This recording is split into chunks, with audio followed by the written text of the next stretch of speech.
സർക്കാർ ബോർഡ് വെച്ചുള്ള സഞ്ചാരം മുക്കി ഹൈക്കോടതി KMMLന്റെ കാറിൽ കേരള സ്റ്റേറ്റ് ബോർഡും ഫ്ലാഷ് ലൈറ്റ് സ്ഥാപിച്ചുള്ള യാത്രയിലാണ് ഹൈക്കോടതിയുടെ ഇടപെടൽ. KL 23P 8383 രജിസ്ട്രേഷനിലുള്ള ഇന്നോവ കാർ ഉപയോഗിച്ച ഉദ്യോഗസ്ഥൻ ആരെന്ന് അറിയിക്കാൻ നിർദ്ദേശമുണ്ട്.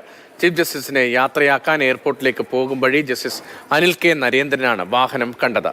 ബിനിലാണ് വിവരങ്ങളുമായി. ബിനിൽ, പല സ്ഥാപനങ്ങളുടെയും സർക്കാരിൻ്റെയും അർദ്ധ സർക്കാർ സ്ഥാപനങ്ങളിലുമൊക്കെ പതിവാണ് ഈ അധികാര ചിഹ്നമായി ലൈറ്റ് വയ്ക്കുക എന്ന പ്രക്രിയ. ദീർഘകാലമായി ഉണ്ടായിരുന്ന ഇടക്കാലത്ത് അതിന് ചില തടസ്സങ്ങളും നിയമങ്ങളും ഒക്കെ ചില ഗൈഡ് ലൈനും ഒക്കെ വരികയും അതിൽ പല സ്ഥാപനങ്ങളും പിന്നോട്ട് പോവുകയും ഒക്കെ ചെയ്തതാണ്.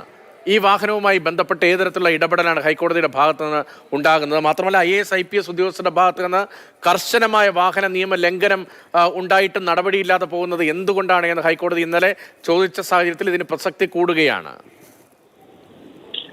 രതീഷ്, സർക്കാർ ബോർഡും ഫ്ലാഷ് ലൈറ്റും നമ്മുടെ പല ഉദ്യോഗസ്ഥരുടെയും ഒരു വീക്ക്നെസ് ആയി മാറുന്നു എന്നതാണ്. ഇതില്ല എങ്കിൽ അവർക്ക് എന്തെങ്കിലും ഒരു വലിയ കുറവുള്ളതുപോലെ അവർക്ക് അനുഭവപ്പെടുന്നു. അവർ ഈ ബോർഡൊക്കെ വെച്ച് വലിയ ആർഭാടത്തോടെ നടക്കാൻ ആഗ്രഹിക്കുന്നു എന്നത് തന്നെയാണ് ഇവിടുത്തെ ഏറ്റവും പ്രധാനപ്പെട്ട പ്രശ്നം എന്നത്.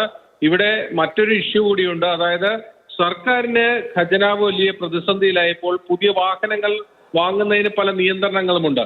ആ നിയന്ത്രണങ്ങൾ ഉള്ള സമയത്ത് നമ്മുടെ അർദ്ധ സർക്കാർ, അതോടൊപ്പം തന്നെ പൊതുമേഖലാ സ്ഥാപനങ്ങൾ, ഈ ലാഭത്തിൽ പ്രവർത്തിക്കുന്ന സ്ഥാപനങ്ങളെ കൊണ്ട് ആഡംബര വാഹനങ്ങൾ വാങ്ങിക്കുക. ആ ആഡംബര വാഹനങ്ങൾ നമ്മുടെ പല വകുപ്പ് സെക്രട്ടറിമാരും മറ്റ് മന്ത്രിമാരുടെ പ്രൈവറ്റ് സെക്രട്ടറിമാരും ഒക്കെ തന്നെ ഉപയോഗിക്കുക. ഇതൊക്കെയാണ് കോടതിക്ക് മുന്നിലേക്ക് വന്നിരിക്കുന്ന ഒരു പ്രശ്നം. അതുകൊണ്ടാണ് കഴിഞ്ഞ ദിവസം കോടതി കണ്ട ഒരു നിയമലംഘനത്തിൽ ജസ്റ്റിസ് അനിൽ K. നരേന്ദ്രൻ ശക്തമായൊരു ഇടപെടലുമായി വന്നത്. KL 23P 8383 നമ്പറിലുള്ള വാഹനം, ആ വാഹനം ആ സമയത്ത് ഉപയോഗിച്ചത് ആര് എന്ന് കണ്ടെത്താനാണ് കോടതി പറഞ്ഞിരിക്കുന്നത്.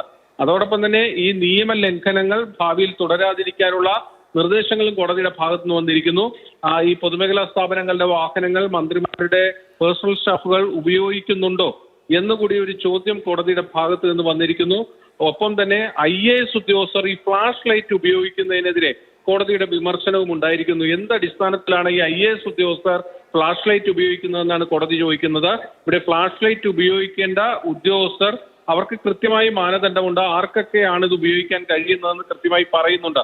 അതുകൊണ്ട് തന്നെ അതിന് വിരുദ്ധമായി ഉപയോഗിക്കുന്നവർ ആരൊക്കെ എന്ന് കണ്ടെത്താൻ കൂടിയാണ് ഇപ്പോൾ കോടതി നിർദ്ദേശിച്ചിരിക്കുന്നത്. സർക്കാർ ബോർഡുകൾ വെച്ചുകൊണ്ട് ഇത്തരത്തിൽ വാഹനങ്ങൾ പോകുന്നതിനെതിരെ ശക്തമായ നടപടികൾ എടുക്കണമെന്ന മുന്നറിയിപ്പാണ് ഇപ്പോൾ കോടതി നൽകിയിരിക്കുന്നത്. ശരി, ബിനിലാണ് വിവരങ്ങൾ നൽകിയത് കൊച്ചിയിൽ.